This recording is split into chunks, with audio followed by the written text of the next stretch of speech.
最近咧有唔少嘅朋友咧都不約而同咁出現一啲咧婚姻嘅問題，而好多朋友仔咧當佢哋一坐低嘅時候咧，都會大吐苦水，講好多咧對方嘅一啲不是啊，譬如話對佢有幾不滿啊，佢脾氣有幾差啊，又或者咧佢嘅原生家庭有幾有問題啊等等啦。喺呢啲好長嘅苦水入邊咧，好多時候我見到嘅就係一個人不停咁放大對方嘅唔好，但係好少會承認到咧自己喺一段關係裏邊，其實自己可能都有需要負責任嘅部分嘅。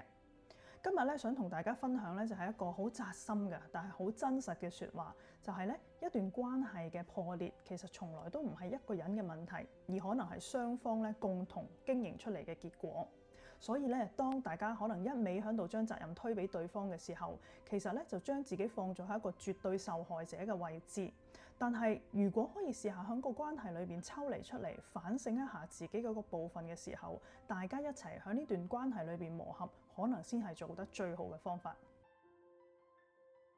Hello， 大家好，我係心理學家吳子嫣 Natalie。頭先咧提到有好多時候，當一個人咧，如果佢可以抽離去反省下自己一啲部分咧，或者可以幫到一段關係咧，一齊去進步，一齊去磨合㗎。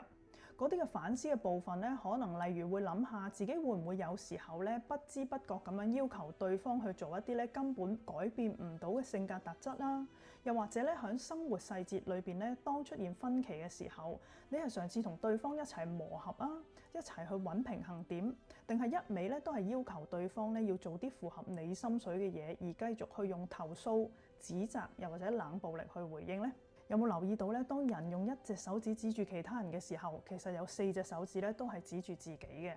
咁所以咧喺一段關係裏邊，與其控訴對方，不如有時都反思下自己會唔會有可以改變嘅部分啦。但係講到底，點解人咁難去承認自己有問題呢？係因為怪人實在太容易同埋太舒服啦。嗱，當人只要證明對方係衰嘅時候咧，大腦就會進入一個防衛機制，覺得咧自己係冇錯嘅、完美嘅。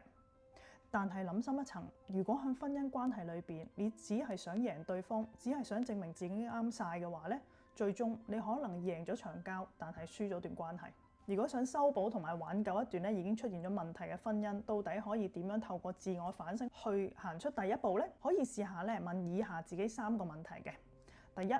最近一次嗌交入邊咧，我有冇試過講過一啲乜嘢嘢，又或者做過啲咩行為咧，係令到對方嘅情緒不停升溫嘅呢？第二，當另一半投訴我嘅時候，雖然可能聽落去好難聽，但係裏邊會唔會有1成至到2成其實係真嘅，係我嘅盲點，只係咧我一直逃避唔想去面對嘅問題呢？